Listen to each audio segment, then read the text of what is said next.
Kita lihat saudara apa yang terjadi dengan Irfan Riyado, pembalap yang dia tidak selalu berjalan di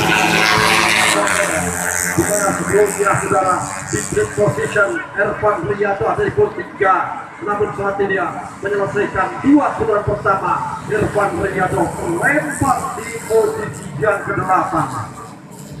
Baik saudara semuanya, kita bersama-sama hasil 20 dalam performa yang tampil luar biasa kuat Mahendra